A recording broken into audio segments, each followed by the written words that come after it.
আসসালামু আলাইকুম। তোমরা শুনতে পাচ্ছ আমাকে? হ্যালো। জি শোনা যাচ্ছে। জি আসসালামু আলাইকুম। আসসালামু আলাইকুম। কি অবস্থা আকাশ, কেমন আছো? এই তো স্যার আলহামদুলিল্লাহ, ভালো আছেন? আচ্ছা, তোমাদের পার্টিসিপেন্টস তো দেখি সকালেও কম, বিকালেও নাকি ক্লাসে পার্টিসিপেন্টস একেবারেই কম থাকে, যদি কখনো নেয় তো থাকে কখন? ঘটনা কি? স্যার শীতের মধ্যে তো শীতের লোকজন মধ্যে আর তো কি সকালে একটু ক্লাসরুমে ঘুমায়। তো আর আসতে হয় না, ওই ল্যাবের নিচে বসেই তো ক্লাস করে বা কম্বলের নিচে থেকেই তো ক্লাস করে সবাই।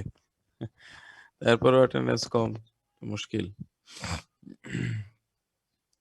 স্যার আস্তে আস্তে জয়েন করে যাবে। আচ্ছা, 36 অনলি। অনেকক্ষণ হয়ে গেছে, আমি 5 মিনিট যাবত ওয়েট করতেছি। আমরা স্টার্ট করব। সাকিব আসছে? সাকিব,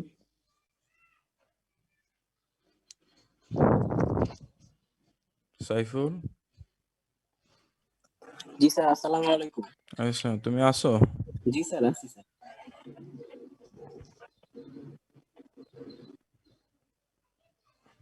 আমরা স্টার্ট করি নাকি দেরি হয়ে যাবে? না হয় পরে জি স্যার, খবর। করতে পারেন। ঠিক আছে।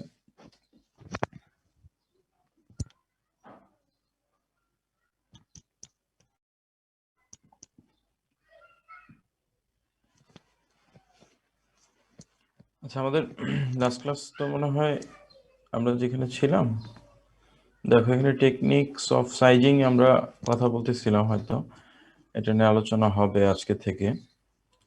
তো আজকে আমরা comparative study of sizing techniques যেগুলো আছে সেগুলোর মধ্যে অ্যাকচুয়ালি কম্পারেটিভ স্টাডি বলতে প্রত্যেকটা আলাদা আলাদাভাবে সবগুলোর ডেসক্রিপশন আমাদের কাছে নাই, জাস্ট হেডিংগুলো আমরা পড়বো অ্যাকচুয়ালি। আর ডিটেলস আছে আমাদের হলো কনভেনশনাল স্লেশার সাইজিং, যেটা এই স্লেশার সাইজিং এর ডিটেলসটা আমরা একটু পড়ার চেষ্টা করব। এখানে মেশিনারি ইকুইপমেন্টস থেকে শুরু করে, অর্থাৎ মেইন পার্টস থেকে শুরু করে এবং কোন জোনে জোনে ডিভাইড করা হয়েছে এবং কোন জোনে কি কাজগুলো হচ্ছে। এর আগেও কিছু জিনিস অলরেডি আমরা ডিসকাস করে ফেলেছি, তো বাকি জিনিসগুলো এখানে আসবে আশা করি ইনশাল্লাহ। তো এখানে যেটা ছিল যে আমাদের যে ফার্স্ট সাইজিং মেশিন যেটা বিল্ট ইন হয়েছিল 1803 ইন ইংল্যান্ড, 1803-এ ইংল্যান্ডে প্রথম এটা ডেভেলপ হয়েছিল। তো এই সেম ওই টেকনিকটাকে পরবর্তীতে অনেক এখনো পর্যন্ত বিভিন্ন জায়গায় যে স্ল্যাশার সাইজিং মেশিনটা আছে এবং বর্তমানে যেটা সবচেয়ে মডার্ন ফ্যাক্টরিগুলোতে যেটা হাই প্রেশার সাইজিংটা ইউজ করা হয়, সেটা ম্যাক্সিমামটাই প্রায় এই কনভেনশনাল স্ল্যাশার সাইজিং এর মতোই। জাস্ট অল্প দু একটা পয়েন্টে একটু চেঞ্জ আনা হয়েছে, বাকি বেসিক প্রিন্সিপালটা আমাদের যে কনভেনশনাল স্ল্যাশার সাইজিং ছিল সেটাকে ফলো করা হয়েছে। তো এইখানে যদি আমরা চিন্তা করি যে প্রসেসটাকে যদি আমরা ডিভাইড করি কয়েকটা, যদি আমরা টাস্কগুলোকে ডিভাইড করি, সেটার মধ্যে এট ফার্স্ট আসবে সাইজ কুকিং, হ্যাঁ, দেন আসবে অ্যাপ্লিকেশন সাইজ সলিউশন, যে কুকিং করে এটাকে সলিউশনগুলোকে ইয়ার্নে ইমপ্লিমেন্ট করতে হবে, যেটাকে বলতেছি আমরা application of size solution. Then আসবে ড্রাইং, এরপর separation, and finally winding on weaver's beam, এবং উইভার্স বিমে যেটাকে আমরা বলে থাকি বিমিং, সে বিমিং। তো যদি আমরা সাইজিং মেশিনটাকে যদি আমরা একটু কয়েকটা ইউনিটে ডিভাইড করি, তাহলে আমাদের এখানে special sizing machine consists of the following 7 units. তো ফার্স্ট ইউনিট হচ্ছে ব্যাক বিম ইউনিট। আমরা এটা কয়েকবারই বলেছি যে ব্যাক সাইডে যে ওয়ার্পার্স বিমগুলোকে আমরা ইনপুট দিয়ে থাকি সেটাকে বলা হয়ে থাকে ব্যাক বিম ইউনিট। সেকেন্ড হচ্ছে সাইজিং ইউনিট, এবং থার্ড ড্রাইং। আমরা এর আগেও দেখানোর চেষ্টা করছিলাম মনে হয় ইউনিটগুলোকে তোমাদেরকে। ড্রাইং ইউনিট, দেন ছিল 4 কুলিং ইউনিট, কুল হওয়ার পর এটাকে ডিভাইড করতে হবে ডিভাইডিং ইউনিট, এবং এটাকে আমরা বলছি এটা এক number leasing zone. Dividing unit, then measuring and marking unit. এখানে মেজারিং রোলার থাকে জাস্ট মেজার করার জন্য যে কত মিটার সাইজিং কমপ্লিট হয়েছে, অর্থাৎ আমাকে বিমের লেন্থটা এখানে মেজার করা হয়। দেন বিমিং ইউনিট ফাইনালি। এখানে ডিটেলসটাকে দেখানো আছে, মার্কিং করা আছে। দেখো এক নম্বরে যেটা আছে সেটা আমাদের হলো ব্যাক বিম ইউনিট। এখানে ইন্ডিভিজুয়াল বিমগুলোকে এখানে স্টকে দেখানো আছে। এটা একটা ক্রস সেকশনাল ভিউ। তো এত ডিটেলস যদি তোমাদের যদি ইয়া হয়, কষ্ট হয়ে যায়, তোমরা যতটুকু পারো, এরপরেও আরো আরেকটা ভিউ আছে, তো সেটাকে যদি দেখাও তাহলে হবে। বাকি সবগুলো যে 7টা আমরা জোন বা 7টা আমরা পয়েন্টে ডিভাইড করছি সেটা যেন এখানে রিপ্রেজেন্ট করা হয় মিনিমাম, এবং প্রত্যেকটার মধ্যে ইন্ডিভিজুয়াল মার্কিং করে দিবা। তো ফার্স্ট যেটা আছে দেখো সবার লেফট সাইডে নাম্বার 1 দিয়ে যেটাকে মার্ক করা আছে সেটা আমাদের হচ্ছে ব্যাক বিম ইউনিট, অথবা আমরা এটাকে বলে থাকি ওই ব্যাক বিম ইউনিট, অথবা আমরা এটাকে অনেক সময় বলে থাকি যে ওয়ার্পার্স বিমিং ইউনিট। ওয়ার্পার্স বিম গুলোকে আমরা এখানে বিমিং করে থাকি, অর্থাৎ ওয়ার্পার্স বিম গুলো এখানে স্টক করি। দেন এখান থেকে আমরা স্টার্ট করবো আর কি সাইজিং এর। ওয়ার্পার্স বিম গুলো এখানে এটার ক্যাপাসিটি হলো 8 থেকে, অনেক সময় দেখা যায় যদি ইয়ার্নডাইড হয়ে থাকে তাহলে কিন্তু এখানে হবে সিঙ্গেল বিম হবে, অর্থাৎ এখানে নাম্বার অফ বিম হবে মাত্র একটা যদি এখানে ইয়ার্নডাইড ফেব্রিক আমরা তৈরি করি। অর্থাৎ সেকশনাল ওয়ার্পিং মেশিন তোমরা পড়ছো? সেকশনাল ওয়ার্পিং মেশিন সম্পর্কে কিছু জানা আছে? কেউ বলতে পারো সেকশনাল ওয়ার্পিং মেশিন কি জিনিস? আব্দুল্লাহ মামুন স্যার পড়াইছে তোমাদের? স্যার বিভিন্ন কালারের ইয়ার্ন গুলো স্যার একটা বিমে আলাদা আলাদা ভাবে থাকে, বিভিন্ন আলাদা কালার আলাদা। ইয়ার্ন গুলোকে একসঙ্গে বিমিং করা হয় একটা সিঙ্গেল বিমে। তো সেটাকে আমরা বলে থাকি sectional warping machine. By section এই কালার অনুযায়ী সেকশন করে আমরা এটাকে ওয়াইন্ডিং করে থাকি। তো ঠিক আছে, সেটা ছিল আমাদের section warping machine. Section warping এর পরে যে আমরা কালার যে বিমটা পেয়ে থাকি সেটাকে আমরা বলে থাকি আন্ডারড বিম। তো এই বিমটা কিন্তু সিঙ্গেল বিম থাকে, ওই সিঙ্গেল বিমটাকে সাইজিং করে আমরা কিন্তু আরেকটা সিঙ্গেল বিম পেয়ে থাকি। তো সেই ক্ষেত্রে অর্থাৎ একটা বিম থেকে ফাইনালি আরেকটা বিম হয়। কিন্তু যদি এটা আমাদের ডিরেক্ট অথবা হাই স্পিড ওয়ার্পিং মেশিন হয়ে থাকে তো সেই ক্ষেত্রে আমাদের এখানে নাম্বার অফ বিম দেখা যায় নর্মালি এরকম হয়ে থাকে যে 8টা থেকে শুরু করে ম্যাক্সিমাম আমরা দেখা যায় এখন মডার্নে 20 পর্যন্ত আমাদের এই বিমের ক্যাপাসিটি থাকে। অর্থাৎ ব্যাক বিম ইউনিটে ক্রিল ক্যাপাসিটি যেটাকে বলি আমরা, ব্যাক বিম ইউনিটে নাম্বার অফ বিমের ক্যাপাসিটি সেটা 20 পর্যন্ত হয়ে থাকে। তো ডেনিমে গেলে অ্যাম্বার ডেনিমে আমি দেখে আসছি 16 ওরা ক্রিল ক্যাপাসিটি ইউজ করতেছে, তো এটা 20 পর্যন্ত হয় প্র্যাকটিক্যালি। তো এই বিমগুলোকে ফাইনালি একটা বিমে যখন আমরা ওয়াইন্ডিং করব এর আগে আমাদের যে জোনগুলো আছে সেটার মধ্যে রয়ে গেছে। দেখো আমাদের ফার্স্ট যেটা আসতেছে সেটা হলো সাইজিং জোন, দেন যেটা আসবে সেটা হলো আমাদের কুলিং জোন এবং সেপারেটিং, এবং ফাইনালি হবে বিমিং। এবং দেখো সাইজ বক্সটাকে নিচে আলাদাভাবে 3, 5, 4, 6, 7, 8 এগুলোকে যে লেভেলিং করা আছে এগুলো সবগুলো এখানে মার্ক করা আছে, সেগুলো ইন্ডিভিজুয়াল এখানে আলাদাভাবে আবার দেখানো হয়েছে এলাবোরেটলি।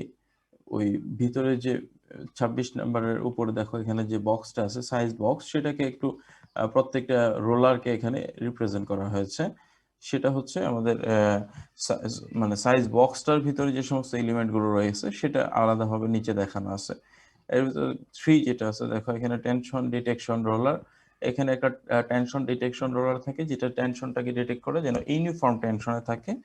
এবং এরপরে সঙ্গে যেটা আছে সেটা হলো গাইড রোলার, দেন ইমার্শন রোলার, অর্থাৎ যে রোলারটা ইমার্স অবস্থায় থাকে লিকারের ভিতরে সেটাকে নিচে যেটা থাকে সেটাকে বলা হয় থাকে ইমার্শন রোলার।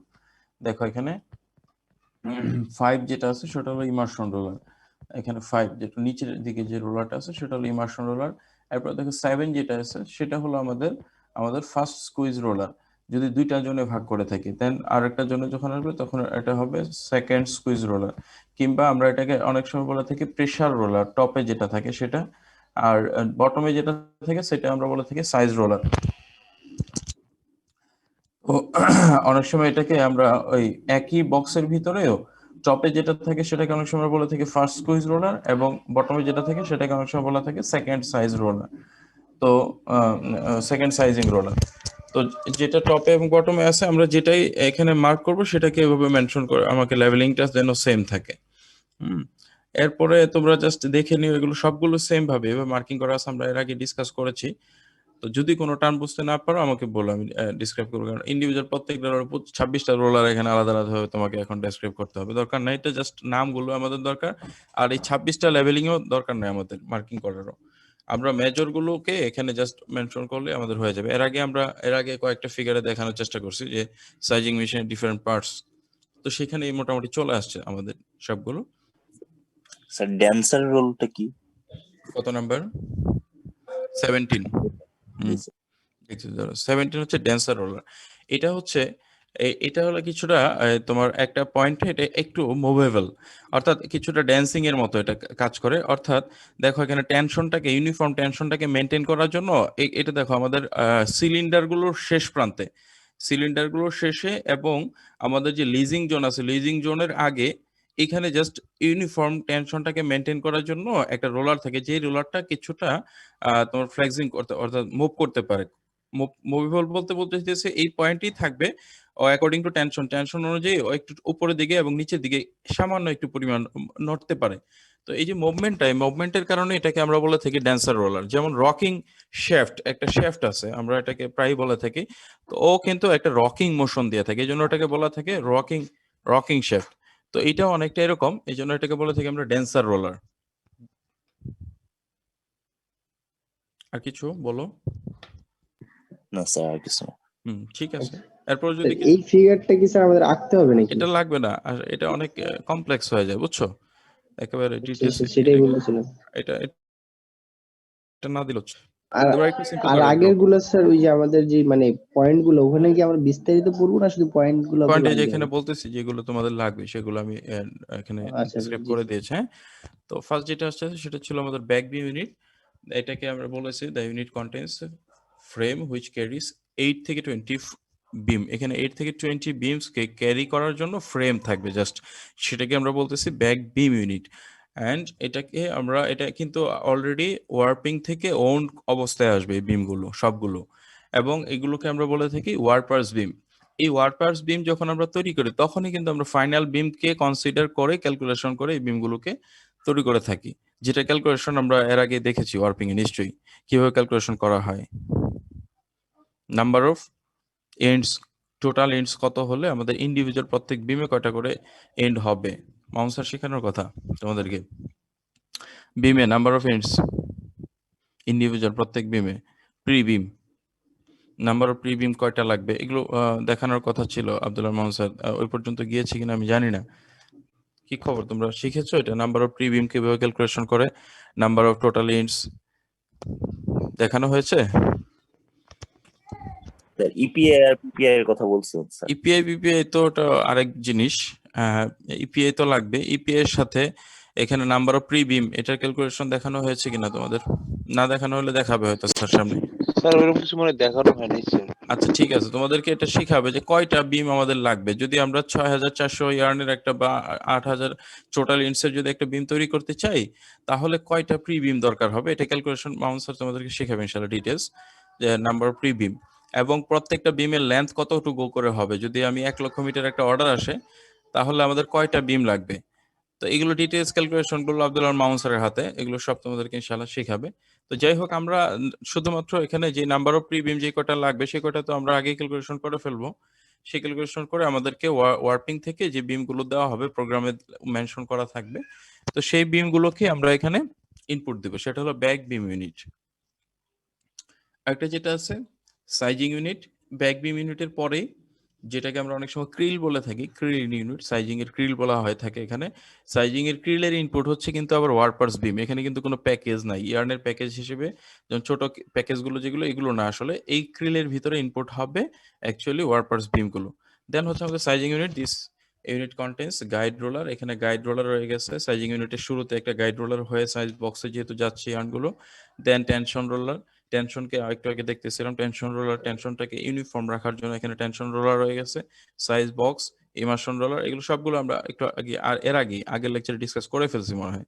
সাইজিং রোলার ছিল, স্কুইজিং রোলার ছিল, size recipes reserved in reserve box, যেটা আলাদা বক্স আমরা কুকিং করে রিজার্ভ করে রাখতেছিলাম, and applied on the yarn, এবং এটা ইয়ার্নে অ্যাপ্লাই করা হয়। Guide roller guides the yarn, এখানে গাইড রোলার থাকবে, guide roller guides the yarn, ইয়ার্নকে গাইড করবে, এটা খুব সহজ জিনিস। এবং টেনশন রোলারটা মেনটেন করবে uniform tension on yarn. Size box is used to apply the size liquor to the yarn. The size liquor is kept in the size box. The worksheet is guided through the solution.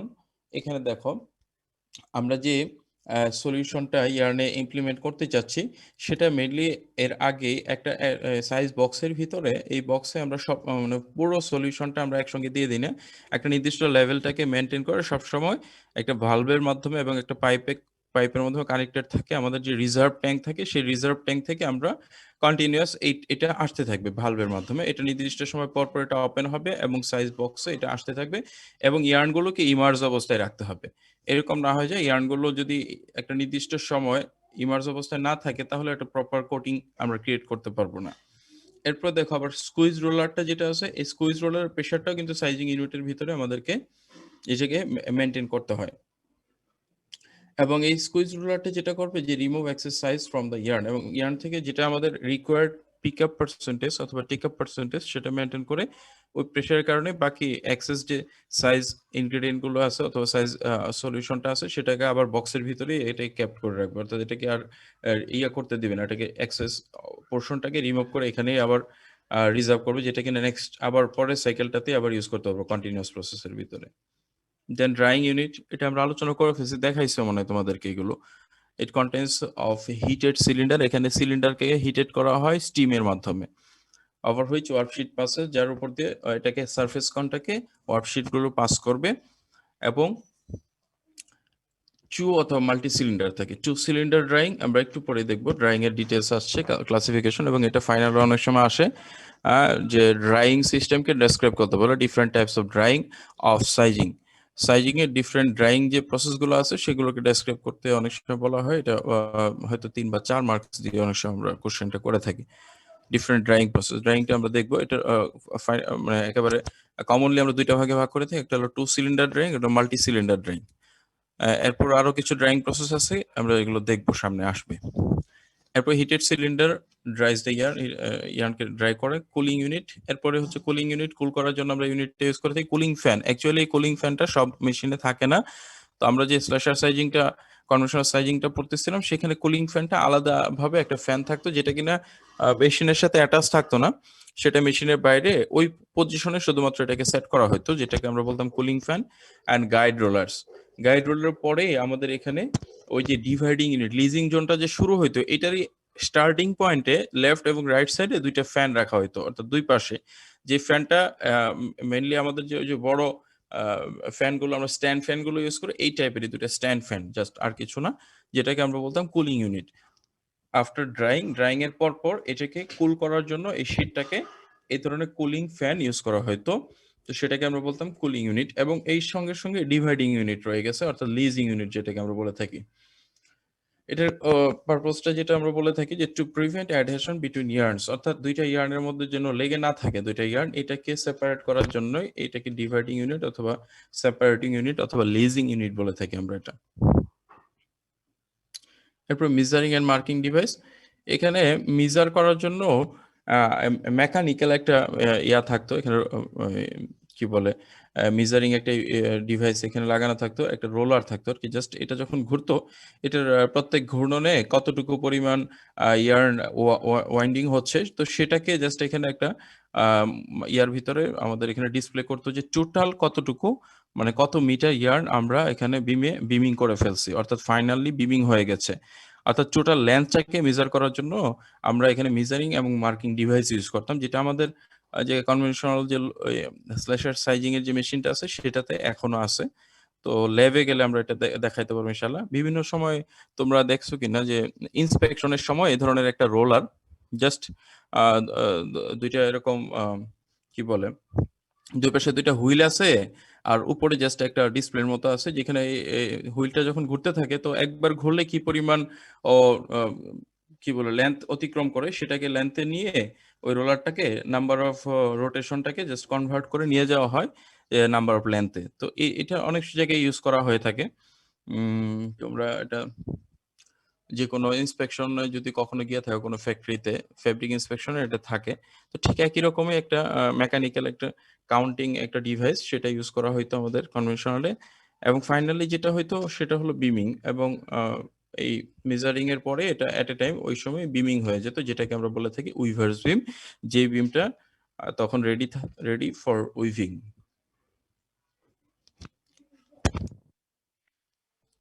এরপরে যেটা আসছে আমাদের আরেকটা technique, সেটা হলো hot melt sizing. এটা আসলে commercially এখনো পর্যন্ত এই পরিমাণ পপুলার হয় নাই, বাকি একটা টেকনিক যেটা কিনা ডেভেলপ করা হয়েছে সেটা হচ্ছে এক ধরনের integrated with the warping process. এটা দেখো ওয়ার্পিং এর সঙ্গে, অ্যাকচুয়ালি এটা সাইজিং এর মেশিনের সঙ্গে ইনভলভ না, এটা মূলত ওয়ার্পিং মেশিনকে মডিফাই করে ওয়ার্পিং মেশিনের ভিতরে বিমিং হওয়ার ঠিক আগ মুহূর্তে, ওয়ার্পিং তো দেখছো মনে হয়, তোমাদেরকে দেখাইছে ওয়ার্পিং এর বিভিন্ন পিকচার, তাই না? ওয়ার্পিং মেশিনের বিভিন্ন ইউনিট গুলো স্যার দেখাইছে,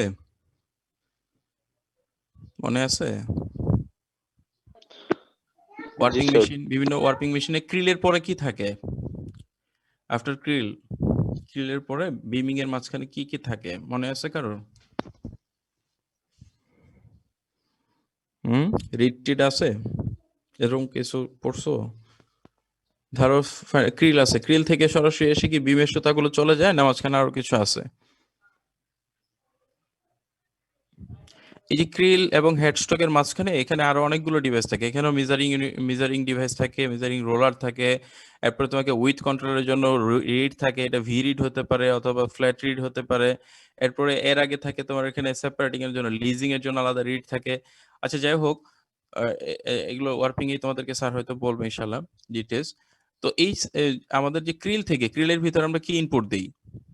কোন অথবা চিজ ফর্মে যে আমাদের কাছে ইয়ার্নগুলো থাকে, সেই ইয়ার্নের প্যাকেজগুলো আমরা ইনপুট দিই ক্রিলে, ওয়ার্পিং এর ক্ষেত্রে বলতেছি কিন্তু। তো সেই ক্রিল থেকে ইয়ার্নগুলোকে আমরা নিয়ে আসি কোথায়? একটা বিমে নিয়ে আসি, বিমে জড়াই, যেটাকে, যে ইউনিটটাকে আমরা বলে থাকি হেড স্টক ইউনিট।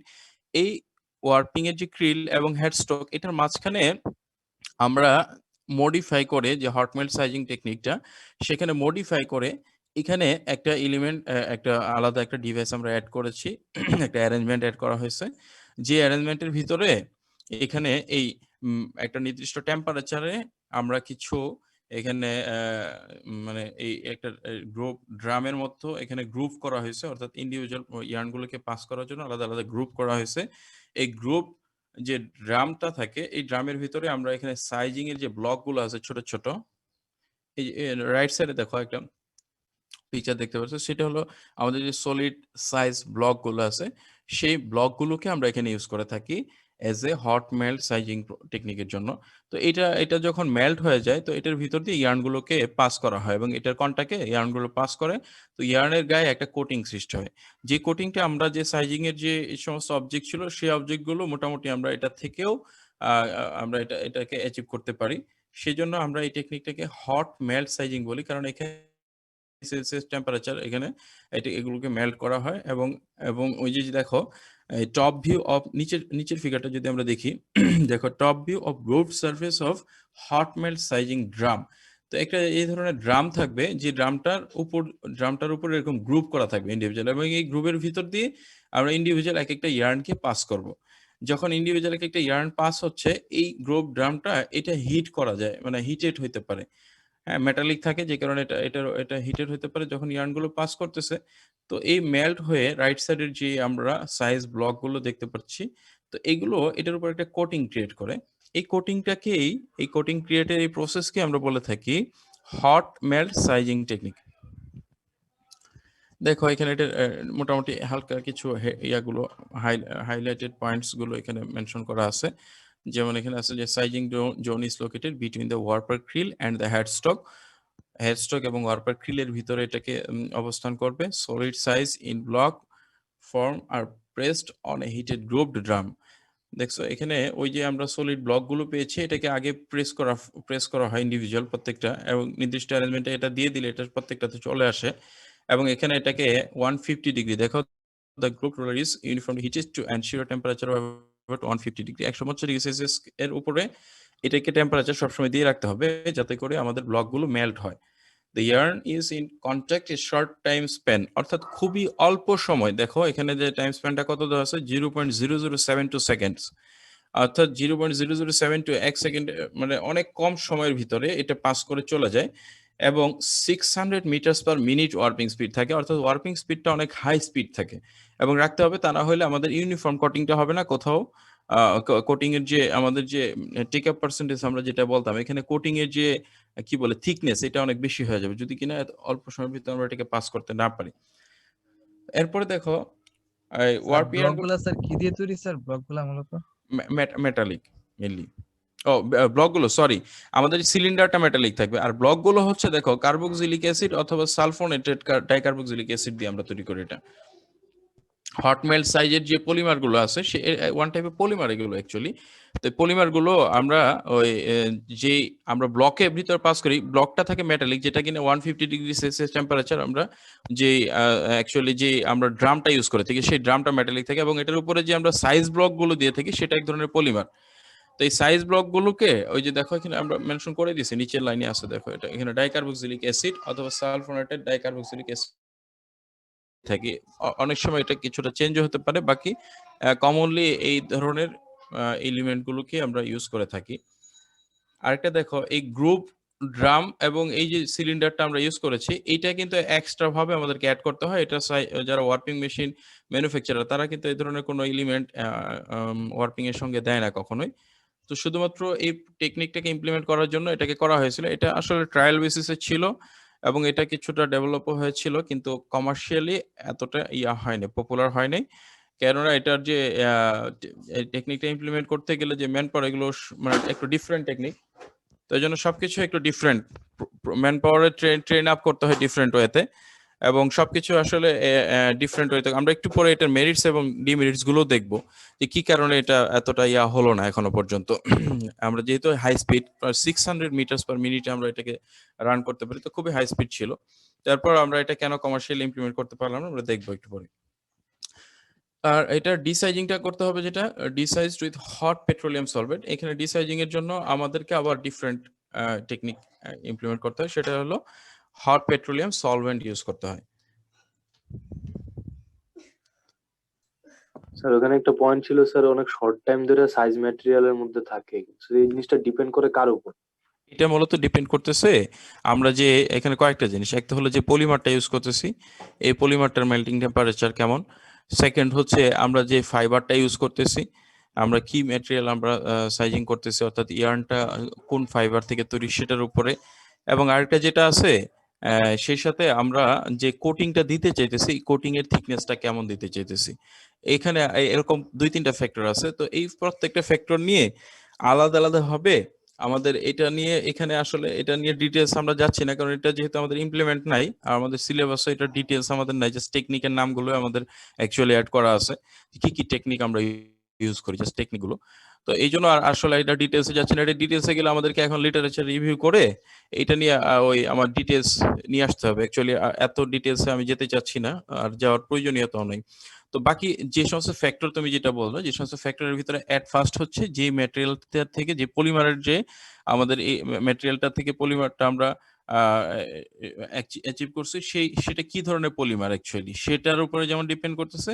সেই সাথে হলো যে ফাইবারটা আমরা এখানে ইউজ করতেছি, আমরা ইয়ার্নটা যে ম্যাটেরিয়াল থেকে প্রডিউস করছি, যে ধরনের ফাইবার থেকে, সেই ইয়ার্নের কোয়ালিটির উপর ডিপেন্ড করতেছে। সেই সাথে হচ্ছে আমরা যে পরিমাণ থিকনেস দিতে চাইছি, অর্থাৎ কোটিংটা কেমন হবে, এটা কি হেভি সাইজিং এর মতো হবে নাকি লাইট সাইজিং এর মতো করতে চাই, অর্থাৎ কোটিংটা আমি কেমন রাখতে চাইতেছি সেটার উপর ডিপেন্ড করতেছে অ্যাকচুয়ালি।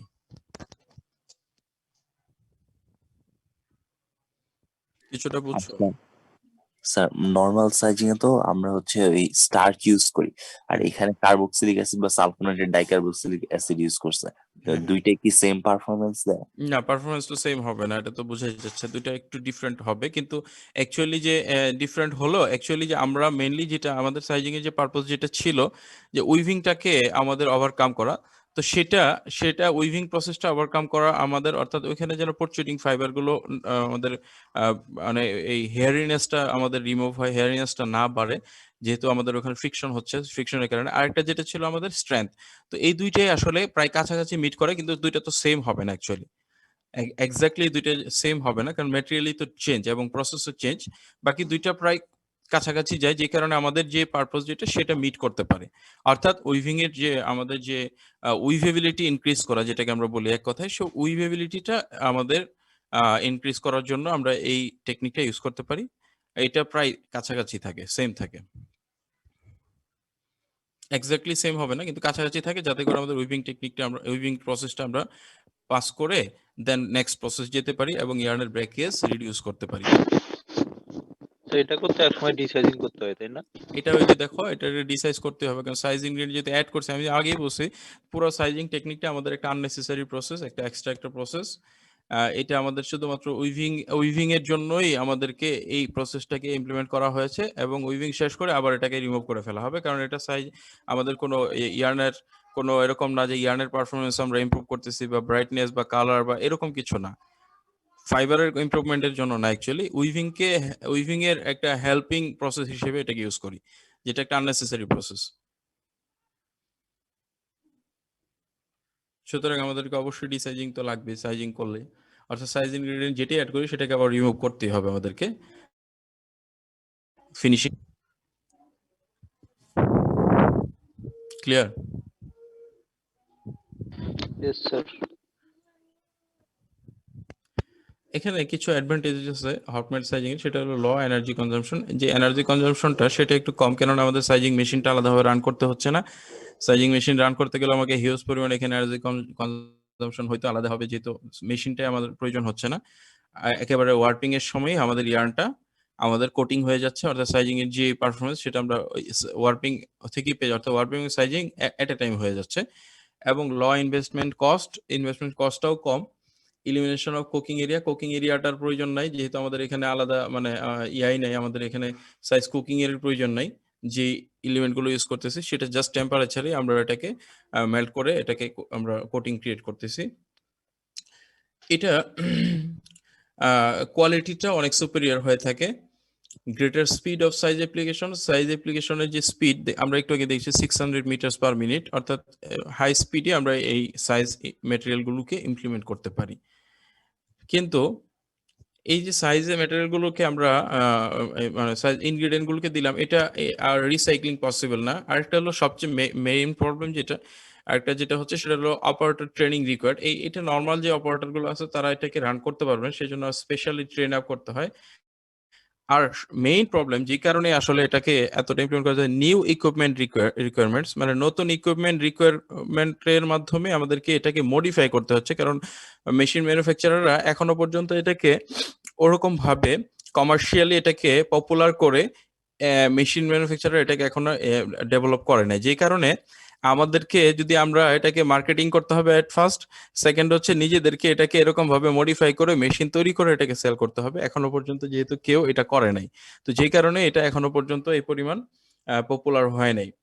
আরেকটা যেটা হচ্ছে ডিফারেন্ট সাইজ মেটেরিয়ালস, তো সাইজ মেটেরিয়াল গুলোকে আমাদের অ্যাভেলেবেল না অনেক সময়, এটাকে যেমন অন্যান্য স্টার্চ বা আমাদের যে পিভিএ এগুলো যেরকম অ্যাভেলেবেল আমরা পাচ্ছি, তো এখানকার যে ম্যাটেরিয়াল গুলো সেগুলো আমরা অ্যাভেলেবেল না, এবং এটার কস্ট কম্পারেটিভলি একটু বেশি হয়ে থাকে আমাদের ইয়ার চাইতে। তো যেই কারণে এটার কারণে আসলে অ্যাকচুয়ালি আমরা এখনো পর্যন্ত কমার্শিয়ালি এটাকে ইমপ্লিমেন্ট করতে পারি নাই, আর এখনো ডেভেলপমেন্ট স্টেজে আছে, এটা নিয়ে চিন্তা ভাবনা চলতেছে। হয়তো সামনে কোনো এক সময় এটাকে আমরা কমার্শিয়ালি পেয়ে যাব হয়তো। তোমাদের এটা নিয়ে সুযোগ আছে কাজ করার, যদি কেউ চাও মেশিন ম্যানুফ্যাকচারিং এ কাজ করতে। তো এই ধরনের কিছু যেহেতু এটা নিয়ে রিসার্চ হয়ে আছে, তো এটা নিয়েও কিছু কাজ হইতে পারে সামনে, সুযোগ আছে তোমাদেরও। আরেকটা যেটা আছে সেটা হলো ডাই সাইজিং। এটা কমার্শিয়ালি ইমপ্লিমেন্ট করা হচ্ছে সব জায়গায়, সারা ওয়ার্ল্ডে এটা আছে। এটা মূলত হলো ডাই সাইজিং বলতে এটা হলো ডেনিম ইয়ার্ন সাইজিং, আর কিছু না। হ্যাঁ, use for some typical fabrics like ডেনিমের মতো কিছু ফেব্রিক আছে যেটাকে ইন্ডিগো ডাই করা হয়, আমরা ইন্ডিগো ডাই করে থাকি, যেখানে indigo dye is use to dye the warp threads. এখানে এট এ টাইম যেটা হয়, জাস্ট সিম্পলি যদি বলি, এখানে হচ্ছে ফার্স্ট এখানে ডাইং হচ্ছে, ডাইং এর পরে সাইজিং হচ্ছে, এবং ফাইনালি বিমিং হচ্ছে। অর্থাৎ আমরা ওয়ার্পিং এর পরে সাইজিং মেশিনের ভিতরেই সাইজিং মেশিনটাকে এইভাবে করা হয়েছে যে এখানে ডাইং জোনটাও রাখা হয়েছে, অর্থাৎ ডাইং হয়ে যাবে, ইয়ার্নটাকে ডাই করে ফেলবো, কালার ইয়ার্ন হয়ে যাবে, এরপরে এটা আবার ডাই ফিক্সেশনও হবে, অর্থাৎ ডাইকে ফিক্সেশন করার জন্য এখানে যে আমাদের অক্সিডেশন প্রয়োজন সেটার একটা রুম টেম্পারেচার সেটুকু টাইমও দেওয়া হবে। এটা অনেক লম্বা একটা মেশিন। তোমরা কি কখনো ডেনিমে গেছিলাম, নিয়ে গেছিলাম, মনে আছে? কোথায় গেছিলাম আমরা? নিটিং এ গেছিলাম মনে হয়, না ডেনিমে যাওয়া হয় নাই তোমাদের? নিটওয়ারে গেছিলাম। নিটওয়ারে গেছেন, ঠিক আছে। নেক্সট তোমরা একটু ইয়া করো, যদি ক্যাম্পাস খুলে কখনো, যদি আমাদের আবার কার্যক্রম সব আগের মতো চালু হয়, আমরা একটা ডেনিম ফ্যাক্টরি ভিজিটে যাব, কিংবা তোমরা যদি পার্সোনালিও দেখতে চাও তোমরা একটু ওয়েবসাইটে গেলে এটা দেখতে পারবে, সব জায়গায় অ্যাভেলেবেল আছে। তো সেটা হচ্ছে যে তোমরা দেখবে যে ডেনিম ইয়ার্ন সাইজিং দিয়ে সার্চ দিলে চলে আসবে, দেখবে এখানে অসংখ্য ভিডিও রয়ে গেছে।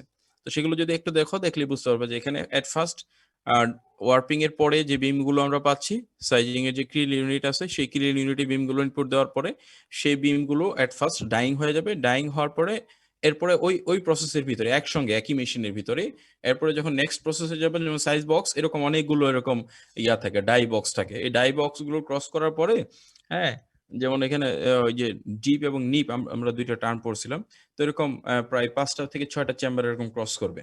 যে চেম্বারগুলো ক্রস করার পরে এটা প্রপারলি ডাইং হয়ে যাবে। ডাইং হওয়ার পর এটা ড্রাই হবে, শুকাবে, শুকানোর পর এটা সাইজিং হবে। সাইজিং হওয়ার পর আবার ড্রাইং হবে, লিজিং হবে। যে প্রসেস আছে সাইজিং এর সবগুলো প্রসেস ক্রস করে একটা বিম তৈরি করবে, যেটা আমরা ফাইনাল বিম হিসেবে লুমে ইনপুট দিব। দেখো, in this machine dyeing the worksheet and then sizing, এবং প্রথমে ডাইং হবে দেন সাইজিং হবে, is done in the same integrated process, একই প্রসেসের ভিতরে। Only limited type of materials can be handle, এখানে অল্প কিছু মেটেরিয়ালটা হ্যান্ডেল করা যায়, এবং ডেনিমের ক্ষেত্রে খুব বেশি মেটেরিয়ালও এত বেশি ভ্যারাইটিরও প্রয়োজন হয় না। আমরা ডেনিমের ক্ষেত্রে যে সমস্ত মেটেরিয়াল নর্মালি ইউজ করে থাকি, এটা দেখা যায় নর্মালি এরকম কটন ইয়ার্নই হয়ে থাকে ম্যাক্সিমাম সময়, অথবা দেখা যায় কটনের সাথে কিছু অল্প কিছু পরিমাণ যদি এরকম এখানে আমরা ব্লেন্ডেড ইয়ার্ন ইউজ করে থাকি, তো এটা খুবই কম। এবং ডেনিমে ম্যাক্সিমাম সময় আমরা কোর্সার ইয়ার্নগুলো ইউজ করে থাকি, অর্থাৎ অনেক কোর্সার যে কাউন্টগুলো আছে সেই কাউন্টগুলোকে এখানে ইউজ করে থাকি।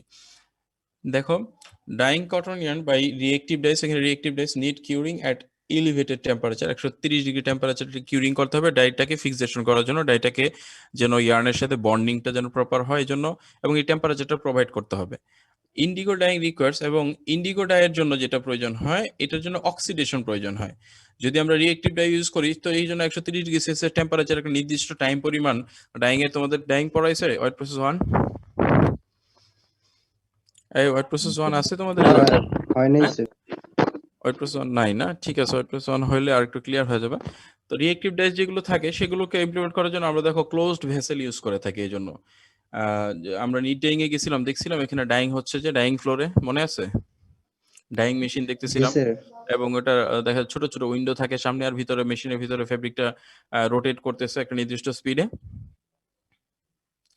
তো এরকমই এই একটা ক্লোজড ভেসেল ইউজ করে 130 ডিগ্রি সেলসিয়াস টেম্পারেচার, এবং দেখা যায় যে এখানে 2 ঘন্টা বা 4 ঘন্টা টাইম, এখানে আলাদা আলাদা শেডের জন্য আলাদা আলাদা এরকম আমাদের ডাইং আলাদা এরকম কার্ভ আছে, এই কার্ভটাকে মেনটেন করা হয়, সাইকেল পুরো করা হয় যত সময় যত ডিগ্রি সেলসিয়াস।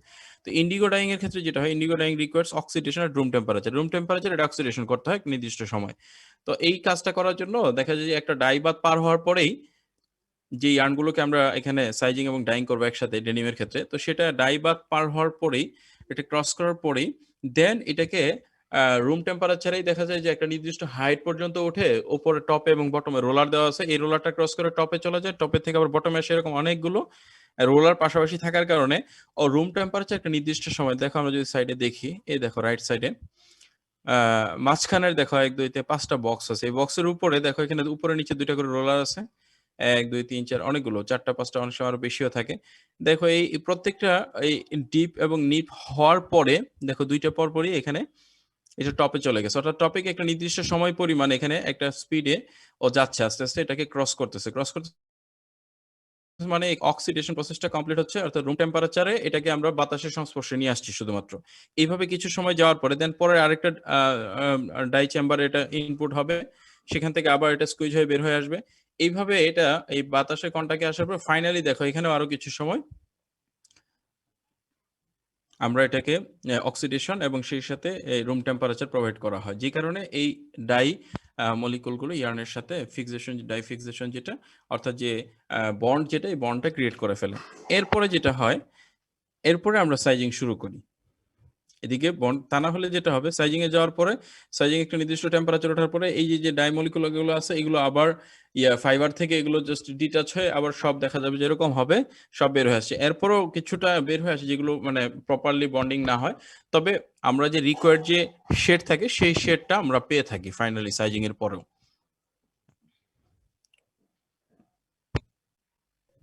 এখানে স্যার ডাইংটা আমাদের আগে দরকার কেন স্যার? এখানে আমাদের ডাইংটা কেন আগে দরকার? তোমরা ডেনিম ফেব্রিকটা ইউজ করছো, সবাই সবার বাসায় আছে। ডেনিমের ক্ষেত্রে আমরা কি দেখি বলতো?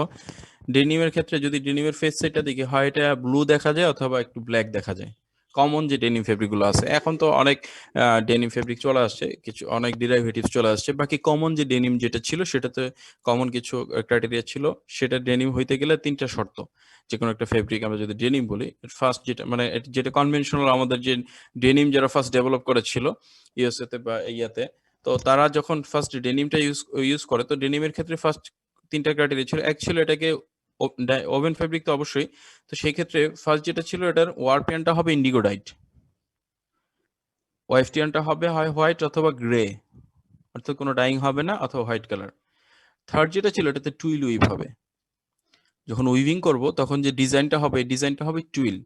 তো এটাকে অনেক সময় এটার যদি আমরা ডেসক্রিপশনে যাই তাহলে 3 আমরা এগুলো পড়বো, যে জাস্ট টুইল লাইনটা ভিজুয়াল হবে, একটা ডায়াগোনাল লাইন দেখা যায়। দেখো ফেব্রিকটাতে আমরা যে ডেনিমগুলো ইউজ করি, দেখো এই ফেব্রিকগুলোতে একটা ডায়াগোনাল লাইন আছে পুরো ফেব্রিকটাই। যে কোনো এক সাইডে যদি ধরো দেখবে যে এটাতে কিছুটা ডায়াগোনাল লাইন দেখা যায়, একটু লাইনের মতো, ডায়াগোনাল কোনাকুনি কিছুটা লাইনের মতো মনে হয়। তো এটা হলো ডেনিমের বৈশিষ্ট্য। তো তোমার প্রশ্নটা হলো যে ডাইংটা কেন করতে হবে। তো আমরা যখন বিমটা তৈরি করি, এই বিমে যে ইয়ার্নটা দিয়ে থাকি, অর্থাৎ যে ইয়ার্ন দিয়ে বিম তৈরি করে থাকি, যেটা দিয়ে আমরা উইভিং করব, ফাইনাল বিম যেটা, সাইজড বিম যেটা, সেই বিমের ইয়ার্নগুলো হচ্ছে ওয়ার্প ইয়ার্ন। তা তো জানো, তাই না? জি স্যার। তো এই ওয়ার্প ইয়ার্নটা ডেনিমের, আমরা বলতেছিলাম যে ডেনিমের যদি আমরা অ্যাকচুয়ালি ডেনিমকে যদি এখন এক্সপ্রেস করতে যাই, তাহলে এট ফার্স্ট যেটা আসছে ডেনিমের ওয়ার্প ইয়ার্নটা হবে ইন্ডিগো ডাইট, যেটার কালারটা হবে ব্লুইশ অথবা ব্ল্যাক কিছুটা। তো যখন আমরা এটাকে আমরা এই ধরনের ওয়ার্প চাচ্ছি যে ওয়ার্প ইয়ার্নটা হবে মানে এরকম ইন্ডিগো কালার, তো যখন ওয়ার্প ইয়ার্নটা এই কালার চাচ্ছি আর ওয়েফটিয়ানটা হোয়াইট চাচ্ছি, তো এটা তো কখনোই পসিবল না। অর্থাৎ এটা কখনোই পসিবল না যে সলিড ডাইং করে এই ইফেক্ট আনতে পারবো। অর্থাৎ ফেব্রিক হয়ে যাওয়ার পরে যদি ডাইং করি তাহলে কি সব এক কালার হয়ে যাবে, যদি যে কোনো একটা ডাই বাথে আমরা ডাইং করি। যদি প্রিন্ট করি, হ্যাঁ প্রিন্ট করলে এই ইফেক্টটা আসতে পারে, কিন্তু প্রিন্ট করলে প্রিন্টের ইফেক্ট এবং ইয়ার্ন ডাইটের ইফেক্ট কখনো সেম হবে না। প্রিন্টের ব্যাক সাইডে এটা কখনো বোঝা যাবে না, ব্যাক সাইডটা দেখা যাবে পুরো হোয়াইট হয়ে আছে এবং ফেস সাইডটা এক কালার হয়ে আছে। তো প্রিন্ট করলেও এই ইফেক্টটা আসবে না। তো যে ইফেক্টটার জন্য মেইনলি ডেনিম বলতেছি, সেই ইফেক্টটা আনতে গেলে অবশ্যই আমাকে ওয়ার্প ইয়ার্নটাকে ডাইং করতে হবে। এটার একটা প্রসেস টেকনিক হচ্ছে যে আমাকে ইন্ডিভিজুয়াল ইয়ার্নগুলোকে এট ফার্স্ট ওয়ার্পিং এর আগে ডাইং করে নিতে হবে, যেটা ইয়ার্ন ডাইং বলে থাকি। ইয়ার্ন ডাইং প্রসেসটা করতে গেলে আমাকে অনেক বেশি সময় এখানে নষ্ট হবে, এবং ইয়ার্ন ডাইং এর জন্য আমাকে ফুল ডাইং প্রসেস এখানে কমপ্লিট করতে হবে। কিন্তু ওখানে যেটা করা হয় ইয়ার্ন ডাইং এর ক্ষেত্রে, ওখানে আমরা ইন্ডিগো ডাই করতে পারবো, কিন্তু ওখানে আমাদেরকে ফুল একটা প্রসেস ফলো করতে হবে, ডাইং এর প্রসেস, এবং এরপরে আমাকে আবার এসে এখানে ফলো করতে হবে। এবং এখানে দেখা যায় নাম্বার অফ ওয়ার্ক অনেক বেড়ে যাবে, কারণ প্রথমে সফট ওয়াইন্ডিং করতে হয়, তোমরা জানো কিনা ইয়ার ক্ষেত্রে, ইয়ার্ন ডাইং এর ক্ষেত্রে প্রথমে সফট ওয়াইন্ডিং করতে হয়, এটাকে নরম ভাবে কোনো একটা প্লাস্টিকের মধ্যে জড়াইতে হবে। সফট ওয়াইন্ডিং এর পরে এটাকে ডাইং করতে হয়, মানে কারণ তা না হলে কাগজের প্যাকেজে জড়ানো থাকে, নিশ্চয়ই তোমরা দেখছো না প্যাকেজগুলো কোথায় জড়ানো থাকে, ইয়ার্নের প্যাকেজগুলো কোন অথবা চিজ প্যাকেজগুলো পেপার প্যাকেজে থাকে, এমটি প্যাকেজের উপরে জড়ানো থাকে, দেখছো? জি স্যার, একটা ইয়ের উপরে থাকে। হ্যাঁ, একটা এমটি পেপার কোণের মতো দেখা যায়, এটার উপরে আমরা ইয়ার্নটাকে জড়াই, ওয়াইন্ডিং করে থাকি। তো এটা তো আর পানির ভিতরে চোবানো যাবে না ডাইং করার জন্য, পরে সব সুতা চলে যাবে, ওই পেপারটাও নষ্ট হয়ে যাবে, আর ওখান থেকে আর ইয়ার্ন কালেক্ট করা পসিবল হবে না। তো এই জন্য এটাকে আগে রিওয়াইন্ডিং করা হয়, এখান থেকে আরেক প্যাকেজে ট্রান্সফার করা হয়। তো ওই প্যাকেজটাকে বলা হয় সফট ওয়াইন্ডিং, যেটা থাকে প্যাকেজের খুব লুজ প্যাকেজ থাকে। তো যেই প্যাকেজটাকে একটা প্লাস্টিকের ইয়াতে ববিনে জড়াবো, এটা প্লাস্টিক অথবা স্টিলের ববিনটাকে নিয়ে ডাইং করা হয়, ডাইং করে সেটাকে আবার এটাকে ড্রাই করা হবে, শুকানো হবে, শুকানোর পরে এরপরে আবার শেড চেক দেওয়া হবে। এরপরে দেখা যাবে যে এটাকে আবার নিয়ে আসা হবে, আনার পরে আবার এটাকে ওয়ার্পিং করতে হবে। ফার্স্ট ওয়ার্পিং করার পরে যে ইয়া পাবো, বিম পাবো, সেই বিমটা থেকে আবার আমাকে ডাইং এ যেতে হবে। অর্থাৎ নাম্বার অফ এখানে ওয়ার্ক আর নাম্বার অফ টাস্ক অথবা নাম্বার অফ মেশিন অনেক বেড়ে যাবে। তো ইয়ার্ন ডাইং অর্থাৎ ডেনিমের জন্য যে আমরা ফেব্রিকটা চাচ্ছি, সেই ফেব্রিকের যে আমাদের ইফেক্টটা আনতে হবে, সেই ইফেক্টটা আনার জন্য অবশ্যই আমাকে ওয়ার্প ইয়ার্নটাকে ইন্ডিগো ডাই করতে হবে, অর্থাৎ ব্লুইশ একটা কালার আনতে হবে। এই কালারটা আনার দুইটা টেকনিক, একটা হচ্ছে ইয়ার্ন ডাইং। ইয়ার্ন ডাইং এ যেতে পারতেছি না বা যাই না, কারণ হচ্ছে ইয়ার্ন ডাইং করতে গেলে আমাদেরকে হিউজ পরিমাণ সময় নষ্ট হবে, প্রসেস লস হবে অনেক বেশি। আর সময় নষ্ট মানে প্রসেস লস মানে আমাদের এখানে প্রফিট লস। যেই কারণে এই প্রসেসটা, এই টেকনিকটা ডেভেলপ করা হয়েছে যে একসঙ্গে আমরা সাইজিং এর আগে যদি ডাইংটা করে ফেলতে পারি, আমাদের অনেক হাই স্পিডে আমরা প্রোডাকশনটা দিতে পারবো একসঙ্গে, এবং number of work, number of man power সবই কমে যাবে। বুঝতে পারছো? এই জন্যই এই সাইজিং এর আগে আমাদের এই ডাইংটা করে ফেলা হয়, যাতে ওয়ারপিয়ানটার আমাদের যে এক্সপেক্টেড কালার যেটা চাচ্ছি ওয়ারপিয়ানের কালারটা সেটা পেয়ে যায়, এবং সেই সাথে আমাদের সাইজিং হয়ে সরাসরি আমরা উইভিং এ চলে যেতে পারি। আর ইয়ার্ন ডাইং সেকশন আলাদাভাবে এটাকে ট্রান্সফার করে নিয়ে যাওয়ার প্রয়োজন নেই, ইন্ডিভিজুয়াল প্রত্যেকটা প্যাকেজ আলাদা ডাইং করার প্রয়োজন নেই, আলাদা আলাদা একটা একটা সুতা একসঙ্গে ফুল আমাদের এই যে শীট আকারে আসতেছে, এই ফুল শীটটাকে আমরা একটা কালার করে ফেলতেছি এবং কালার করে এবং এটাকে সাইজিং করে ফাইনাল বিম পেয়ে যাচ্ছি। কিছুটা বুঝছো? জি স্যার, বুঝতে পারছি। স্যার একটা জিনিস, যে তাহলে স্যার আমরা যখন একটা এক ফেব্রিক তৈরি করি তখনও তো স্যার এই সেম কাজটা করতে পারি না? কালার ফেব্রিক তৈরি করার ক্ষেত্রে তো আমাদের এগুলো কিছু করতেই হবে না, সরাসরি আমরা উইভিং করে আমরা ওইটাকে ইয়া করে ফেলি, ওই কি বলে ডাইং এ চলে যায়, সলিড ডাইং করে ফেলি। আমাদের তো এখানে আর এই ধরনের ডাইং মেশিনের মানে ডাই সাইজিং এর প্রয়োজনই নেই, সরাসরি নর্মাল যে আমাদের ওয়ার্পিং আছে, কমন যে ওয়ার্পিং মেশিন সেটাতে ওয়ার্পিং করি, এবং কমন যে সাইজিং মেশিন আছে সেটাতে সাইজিং করি, সাইজিং করে উইভিং করে ফেলে, উইভিং এর পরে আমরা ফিনিশিং এ চলে যাই, ফিনিশিং এ গিয়ে জাস্ট এটাকে সলিড ডাই করে ফেলি। সলিড ডাই করলে দেখবো যে আমরা এক কালার যত ফেব্রিক আমরা বাজার থেকে কিনি সবগুলো কিন্তু সলিড ডাইট ফেব্রিক। সলিড ডাইট মানে হলো সিঙ্গেল কালার ইমপ্লিমেন্ট করব ফুল ফেব্রিকের উপরে, অর্থাৎ একটা বাথের ভিতরে সাপোজ এক বালতির মধ্যে তুমি রং গুলাইলা, এই রঙের ভিতরে আমি একটা কাপড় দিয়ে দিলাম, ইমার্স করে দিলাম, চুবাই দিলাম, তো এরপরে যখন এটাকে উঠালার পর কি দেখবো, ফুল ফেব্রিকটা এক কালার হয়ে গেছে না? জি স্যার, বুঝতে এটাই করা পারছি। হয় সলিড ডাইটের ক্ষেত্রে। সলিড ডাইটের ক্ষেত্রে ইয়ার্ন ডাইং এ যাওয়া হয় না, কিন্তু এখানে কন্ডিশন হলো ওয়ারপিয়ানটা অনলি হবে ডাইট, কিন্তু ওএফটিয়ানটা কিন্তু কালার না, ওএফটিয়ানটা হবে আলাদা কালার, ডিফারেন্ট কালার। তো এই যে একটা ঝামেলা, ওয়ার্প আবার সব যেহেতু এক কালার, সেহেতু আমরা যদি ওয়ার্পটাকে পুরোটাকে আমরা ডাইং করে ফেলতে পারি একসাথে কোনো একটা ভাবে, তো অনেক প্রসেস গুলো অনেক মিনিমাইজ হয়ে গেল। তাহলে স্যার সিস্টেমটা কিরকম দাঁড়ালো, যে আগে সাইজ ডাইং করব, তারপর সাইজিং, তারপর ওয়ার্পিং? ইয়েস, দেখো এই যে এখানে টোটালটাকে দেখানো আছে, এই লেফট সাইডে যে এরো মার্কটা আছে ব্ল্যাক কালার, সেটার আগে এখানে ক্রিল জোন, ক্রিল থেকে ইয়ার্নগুলো আসতেছে, এসে এই যে দেখো এখানে যে বাদগুলো দেখানো আছে, উপরে যে বাদগুলো, এগুলো সবগুলো হচ্ছে ডাইং এর জন্য। এই বাদগুলো ইন্ডিভিজুয়াল 5টা বাত আছে এখানে, 5 বাথে এখানে ডাইং হচ্ছে, এবং উপরে গিয়ে এটা ডাই ফিক্সেশনের জন্য আমরা অক্সিডেশন প্রসেসটা কমপ্লিট করার জন্য রুম টেম্পারেচার কিছু সময় এটাকে ওপেন এয়ারের ভিতর দিয়ে পাস করতেছি, এবং ফাইনালি দেখো নিচের যেটুকু আছে এটুকু হলো মেইনলি সাইজিং, এবং নিচের যে বক্সটা এটা হলো সাইজ বক্স। সাইজ বক্সের পরে যে যেগুলো দেখা যাচ্ছে এগুলো হচ্ছে আমাদের সাইজিং এর পরে যে সিলিন্ডার গুলো, এগুলো ড্রাইং জোন, এবং এরপরে এখানে লিজিং জোন থাকে, লিজিং জোনটাকে এখানে টোটালটা দেখানো হয় নাই, লিজিং হওয়ার পরে দেন ফাইনালি বিমিং হবে। জাভেদ, বুঝতে পারছো? জি স্যার। একটা হচ্ছে আমাদের যে মডার্ন সাইজিং গুলো, সেগুলো হাই প্রেসার সাইজিং মেশিন। এই হাই প্রেসার সাইজিং মেশিনগুলো সেম প্রসেস ফলো করে, অর্থাৎ স্ল্যাশার সাইজিং এর প্রসেসগুলো ফলো করে। এখানে যেটা হয়, এখানে কনসেন্ট্রেশনটা একটু more highly concentrated size solution use করা হয়, কনসেন্ট্রেশনটা একটু বেশি থাকে। High pressure between size and squeezing roller, দেখো আমরা ওই দুইটা রোলারের কথা বলছিলাম, এটার স্কুইজিং রোলার প্রেসারটা অনেক বেশি পরিমাণ ইমপ্লিমেন্ট করা যায়, যে কারণে আমরা এটাকে বলে থাকি হাই প্রেসার সাইজিং।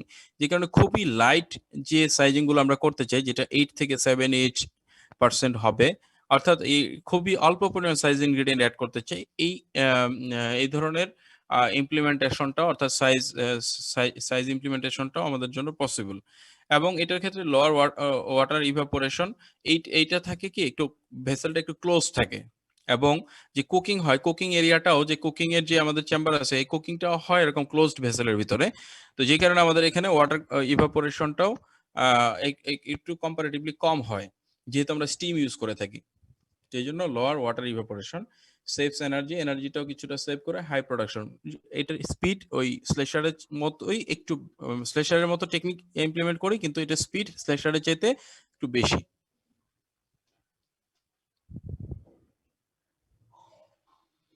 একটা টেকনিক হলো ফোম সাইজিং, এগুলো আসলে আমি নিজেও দেখি নাই ফোম সাইজিংটা, ফোম সাইজিং এর টেকনিক কোথাও ইমপ্লিমেন্ট হইতে, আমি জাস্ট থিওরিটিক্যালি পাই, সেই জন্য তোমাদেরকে থিওরিটিক্যালি পড়াইতেছি টেকনিকটা। তো জাস্ট যতটুকু আমি বুঝতে পারছি সেটাই আমি একটু ব্রিফ করার চেষ্টা করবো। সেটা concentrated size liquor in foam state, এই যে সাইজ লিকার গুলো আছে এটাকে একটা ফোম স্টেটে এখানে ইমপ্লিমেন্ট করা হয়, যে সাইজ লিকারের ভিতর থেকে যে এখানে মূলত ফোম ক্রিয়েট করা হয়, এখানে রোলারটাকে একটা হাই স্পিডে চলে, যে কারণে এখানে ফোম ক্রিয়েট হয়। এমনিতেই দেখবে পানির ভিতরে যদি নাড়াচাড়া দেওয়া হয়, তো কিছু না দিলেও এখানে ফোম ক্রিয়েট হয়, আর যদি কিছু ডিটারজেন্ট বা এই জাতীয় কিছু দিয়ে তুমি এখানে পানিটা নাড়াচাড়া দাও, তো এখানে দেখবে যে আরো কিছু ফোম ক্রিয়েট হয়েছে, ফেনা তৈরি হয়েছে। এই ফোম ক্রিয়েশনের পরে এই ফোমের উপর দিয়ে যদি কিছু পাস করো, তো ওই ফেনাগুলো কিছু ওই ম্যাটেরিয়ালের ভিতরেও লেগে যাবে। তো এই ধরনেরই একটা টেকনিক, এটা হলো ফোম সাইজিং টেকনিক। তো ইউনিফর্মলি ডিপোজিট অন ইয়ার্ন, এটা ইউনিফর্মলি ইয়ার্নের উপরে ডিপোজিট করা হয়। Light squeezing not to form liquid, এখানে স্কুইজিংটা খুবই লাইট থাকে, কারণ যদি আমি এখানে হাই স্কুইজিং করি তাহলে দেখা যাবে যে ফেনাগুলো ছিল এগুলো সব আবার কি হবে, লিকার হয়ে যাবে, সব লিকুইড ফর্মে চলে যাবে এবং এটা নিচে পড়ে যাবে, আবার স্কুইজ হয়ে নিচে চলে যাবে। এই ফোম ফর্মে যেহেতু যে ম্যাটেরিয়ালগুলো ইউজ করছে সেগুলো ফোমের ভিতরেই থাকে এবং ফোম হিসেবে এটাতে ইমপ্লিমেন্ট করা হয় এবং লাইট স্কুইজিং এর ভিতর দিয়ে এটা পাস করা হয় এবং এবং এখানে কনভেনশনাল ড্রাইং ইউজ করা হয় শুকানোর জন্য। পিক আপ ইজ লোয়ার, অর্থাৎ এটাকে এয়ার এর মাধ্যমে পাস করে দেওয়া হয় ড্রাইং এর জন্য, এবং পিক আপটা খুবই লর হয়ে থাকে, পিক আপটা খুব কম হয়ে থাকে, কারণ এটা আমরা বলতেছি যে ফোমের ভিতরে যেটা থাকবে সেটা খুব বেশি ভিসকাস হবে না, যেহেতু খুব লাইট হয়ে থাকবে, এই লাইট ম্যাটেরিয়ালটার পিক আপও খুব কম হয়ে থাকে। Lower amount of water is evaporated then slasher sizing, slasher sizing ইভাপোরেশনটা অনেক কম হয়ে থাকে এবং ড্রাইংটাও খুব মানে খুব স্পিডে হয়ে থাকে, কুইক ড্রাইং হয়ে থাকে, প্রোডাকশনটাও হাই হয়ে থাকে, but it is not possible to implement till now in commercial process. আমরা এখনো পর্যন্ত এটা কমার্শিয়ালি ইউজ করতে পারতেছি না ফোম সাইজিংটা। সেম একইভাবে আরেকটা টেকনিক ডেভেলপ করা আছে যেটা নাম হলো সলভেন্ট সাইজিং। এখানে non aqueous solvent for size preparation, এখানে সাইজ প্রিপারেশন করার জন্য আমরা নন অ্যাকুয়াস সলভেন্টটা ইউজ করে থাকি। সেই সাথে হলো প্যাসেজ লাইক স্লেশার সাইজিং এর মতোই প্যাসেজটা ইউজ করা হয়, অর্থাৎ মেশিনটা অনেকটা এরকমই থাকে। রুম টেম্পারেচারে কথা বলো না,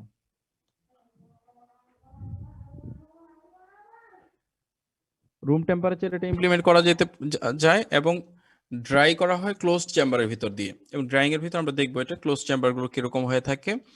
সলভেন্টস আর কালেক্টেড ফর রিসাইক্লিং, রিসাইক্লিংয়ের জন্য সলভেন্টগুলোকে কালেক্ট করা যায় এবং এটার প্রসেসিং কস্ট কম্পারেটিভলি লোয়ার হয়ে থাকে।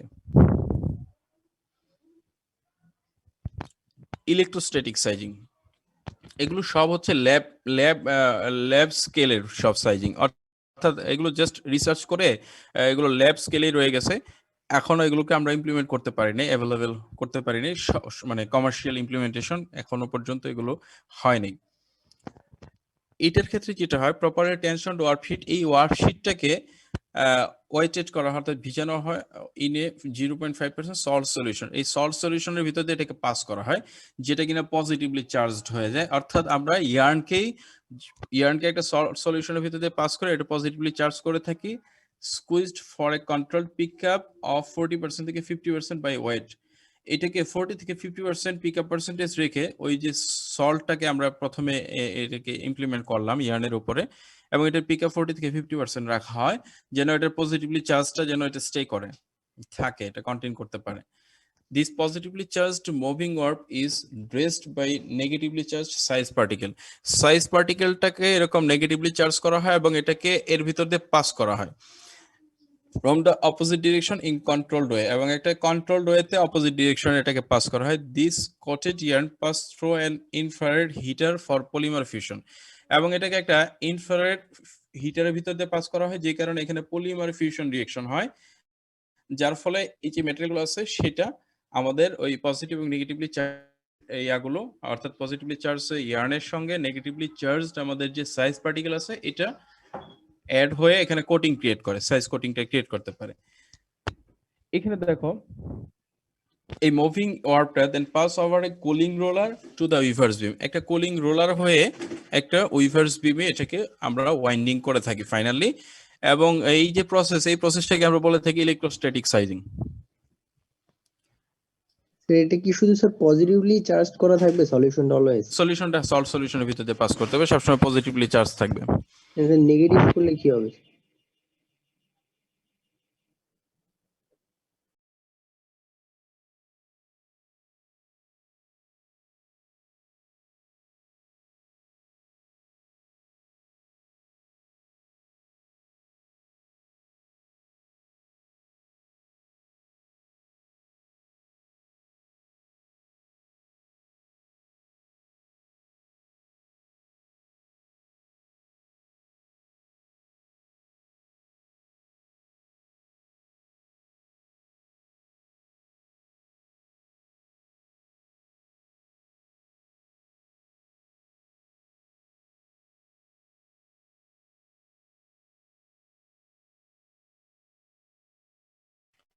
হ্যালো, তুমি শুনতে পাচ্ছ?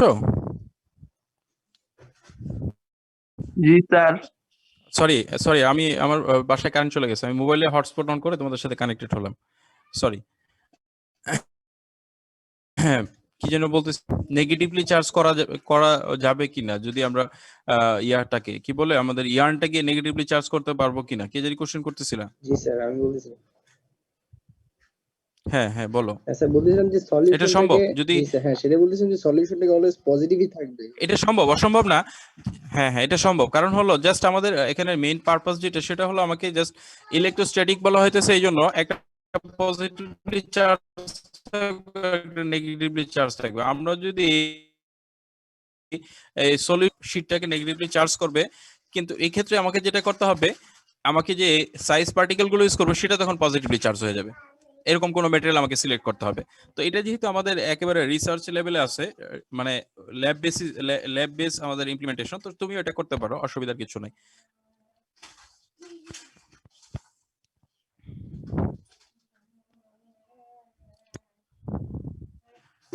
এরপর যেটা আছে পলিমার ইমালশন সাইজিং, তো এটাও দেখো এখানে হাইলি স্লাইডটা দেখা যাচ্ছে না স্যার?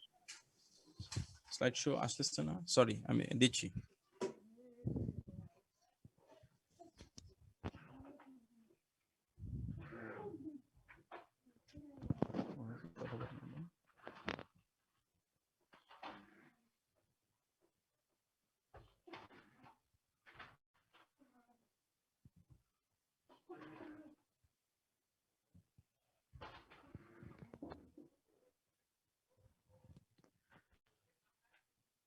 এখন দেখতে পাচ্ছ?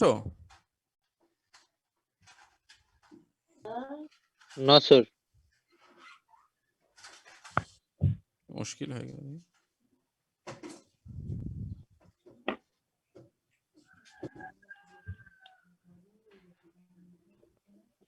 পরের ক্লাসে দেখেন স্যার, আরেকটা ক্লাস আছে। তোমাদের ক্লাস কয়টায়? স্যার 11:30টায়। আচ্ছা আচ্ছা, তাহলে আমাদের এই নেক্সট ক্লাস থেকে আমরা ইনশাআল্লাহ এই পলিমার ইমালশন সাইজিং থেকে আমরা ইনশাআল্লাহ শুরু করব। হ্যাঁ, ইলেকট্রোস্ট্যাটিক সাইজিং পর্যন্ত তোমরা আরেকটু নিজেরা একটু স্টাডি করো, এরপরও দেখো স্যার এই স্লাইডটা কি স্যার দেওয়া হয়েছিল? হ্যাঁ হ্যাঁ এটা একসঙ্গে সবগুলো একসঙ্গে একটা লেকচারের ভিতরে আছে সবগুলো, মানে লেকচার 1 দিয়ে দেওয়া, কিন্তু এটার ভিতরে সবকিছু ইনক্লুডেড আছে।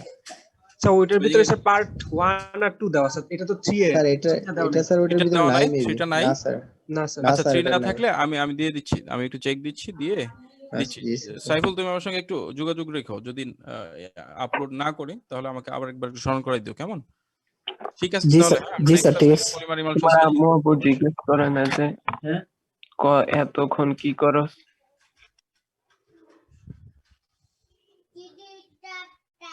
ঠিক আছে তাহলে আমরা ক্লোজ করি, কেমন? হ্যাঁ ওকে স্যার, আসসালামু আলাইকুম। আসসালামু আলাইকুম। ওয়ালাইকুম আসসালাম।